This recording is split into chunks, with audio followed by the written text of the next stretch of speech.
Hello. എന്താടാ? വന്നില്ലേ? എടാ, ഞാൻ ഒരു സ്ഥലം വരെയും പോകുന്നൊക്കെയാണ്. എന്ത് കഷ്ടമാണ്, വരാന്ന് പറഞ്ഞല്ലോ. കടയിൽ ആരും ഉണ്ടാവില്ല. എന്തായി നിക്കണം? എന്താണ് യാത്രയെ പോകണ്ടേ? സമയം പോയി. വരാൻ പറ്റില്ല. കാര്യം എന്ത് കാര്യം? കടയിൽ ആളില്ലേ, അത് ചെല്ലണം. വിളിച്ചിട്ടുണ്ടായില്ലേ? ഇതെല്ലാ പ്രാവശ്യം ഇവിടെ പോകുമ്പോഴും ഇങ്ങനെയാണ്. ലാസ്റ്റ് സമയത്ത് അവിടെ കടയിലാളില്ല, ഇവിടെ ആളില്ല. ഞാനവിടെ ചെന്നില്ല. ഞാൻ ഇവിടെ കാര്യങ്ങളൊക്കെ അവതാളത്തിലായിപ്പോ.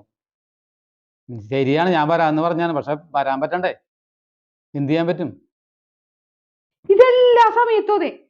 ഇപ്പൊ കുറച്ചു നാളായിട്ടാണ് എന്തെങ്കിലും ഒരു പരിപാടിക്ക് പോകാൻ ഇറങ്ങുമ്പോ അപ്പ അവിടെ പോണം ഇവിടെ പോണം. എത്ര നാളായെന്ന് അറിയാമോ നമ്മൾ ഒരുമിച്ച് ഒരു പരിപാടിക്ക് പോയിട്ട്? എന്ത് കഷ്ടമാണ് എന്റെ ചേട്ടാ. നീ ഇപ്പൊ ഒരു കാര്യം ചെയ്യ്, അവനെ വിളിച്ചിട്ട് പോ. വരാൻ പറ്റില്ല, അതുകൊണ്ടാണ്. നീ പറയണമെന്ന് മനസ്സിലാക്കാൻ തന്നെ. അതാരെങ്കിലും പറഞ്ഞ് ഏൽപ്പിക്ക്. കുറച്ചു നേരം മതിയല്ലേ, ഒരു 3-4 മണിക്കൂർ വരെയല്ലേ, നമുക്ക് പോയിട്ട് വരാം. ഇപ്പൊ എന്ത് പരിപാടിക്ക് വിളിച്ചാലും വരാൻ പറ്റില്ല, തിരക്കാണ്. രാവിലെ പോയി കഴിഞ്ഞാൽ രാത്രി 9 മണിയാകുമ്പോ തിരിച്ചു വരും.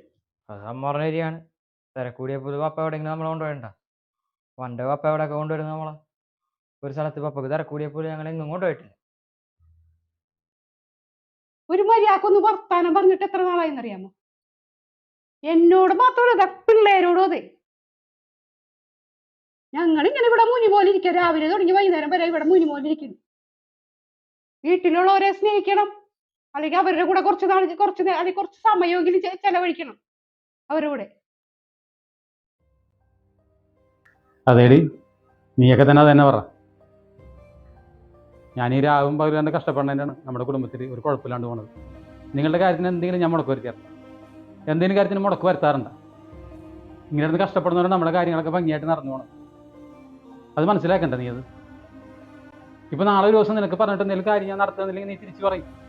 നിങ്ങൾ ഉത്സാഹക്കുറവ് കാണിച്ച് ഇവിടെ ഇരിക്കുന്നതിൻ്റെ പുറത്താണ് കാര്യങ്ങൾ നടക്കാത്തതെന്ന് നിങ്ങൾ പറയും. ഇത് രണ്ടും നീ തന്നെ പറയും. അപ്പൊ ഇനി അങ്ങനെയൊന്നും ആഗ്രഹിക്കേണ്ടെന്നാണ് പറയുന്നത്. തിരക്ക് കൂടുന്തോറും നമ്മുടെ ജീവിതം ഇങ്ങനെയായിരിക്കും. ആയതാണ് നീ ഒന്നും മനസ്സിലാക്കുക കാര്യങ്ങൾ. ഇപ്പം എനിക്ക് നിങ്ങളോട് വരാൻ പറ്റില്ല, കാരണം എനിക്ക് അവിടെ പോകണം എന്തായാലും. അതെന്തുകൊണ്ടാണ് നീ മനസ്സിലാക്കുക? തിരക്കില്ലെന്ന് ഞാൻ പറയണില്ല, കഷ്ടപ്പെടണുണ്ടോ നിങ്ങൾ കഷ്ടപ്പെടണില്ലെന്ന് ഞാൻ പറയണില്ല. പക്ഷെ ഇടയ്ക്കെങ്കിലും എല്ലാവരും കൂടി ഒരുമിച്ച് കുറച്ചു നേരം വർത്താനം പറയാനാ, അല്ലെങ്കിൽ എവിടെയെങ്കിലും ഒന്ന് പോകാനാ ശ്രമിക്കണം. ശ്രമിച്ചാൽ നടക്കാത്തായിട്ടൊന്നുമില്ല. ഇതെന്റെ ആഗ്രഹമാണ്. നിന്നെ പോലെ കുറേ ഭാര്യമാരുണ്ട്. കാരണം വെച്ചാൽ വേറെ ഒന്നുമല്ല, അവർക്ക് ഭർത്താക്കന്മാർ എപ്പോഴും കൂടി ഉണ്ടാവണം, എപ്പോഴും വരണം, എല്ലാ സ്ഥലങ്ങളിലും വരണം. ഞാൻ നിങ്ങളെ തെറ്റ് പറയണമെന്നല്ല, അത് നിങ്ങളുടെ കുഴപ്പമൊന്നുമില്ല. നിങ്ങൾക്ക് അത് ഉണ്ടാവണം, കാരണം നിങ്ങൾ ആഗ്രഹിക്കും നിങ്ങളുടെ കൂടെ എപ്പോഴും ഭർത്താക്കന്മാരുണ്ടാവണം.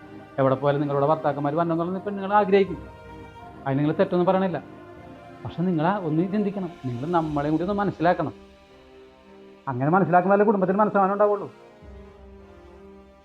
എനിക്ക് ഈ ലോകത്തിലെ ഏറ്റവും ഇഷ്ടം എൻ്റെ കുടുംബം, എൻ്റെ ഭാര്യയും എൻ്റെ കൊച്ചും തന്നെയാണ്. അതിനപ്പുറത്തേക്ക് എനിക്കൊരു ലോകമില്ല. പക്ഷെ എന്നെ ഒന്ന് മനസ്സിലാക്കാൻ ശ്രമിക്കണം നിങ്ങൾ.